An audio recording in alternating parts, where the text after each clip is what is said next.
ગૃહ વિભાગ દ્વારા બોર્ડર રેન્જનું વિભાજન કરાયું છે। રાજ્યમાં નવી બનાસકાંઠા રેન્જની રચના કરવામાં આવી છે। બોર્ડર રેન્જમાં હવે મોરબી જિલ્લાનો પણ સમાવેશ થયો છે। બનાસકાંઠા રેન્જમાં પાટણ અને બનાસકાંઠા જિલ્લો રહેશે, ત્યારે પૂર્વ અને પશ્ચિમ કચ્છ બોર્ડર રેન્જમાં રહેશે।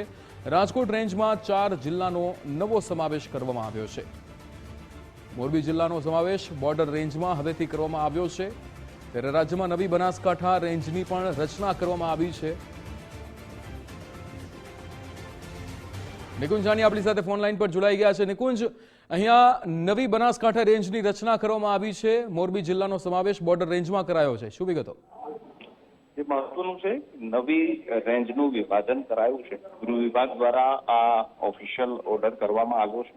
નવી બનાસકાંઠા રેન્જ બનાવવામાં આવી છે। મોરબી જિલ્લાને પણ બોર્ડર રેન્જની અંદર તેનો સમાવેશ કરવામાં આવ્યો છે। મહત્વનું છે કે બનાસકાંઠા રેન્જમાં બનાસકાંઠા, વાવ-થરાદ અને પાટણ જિલ્લો રહેશે।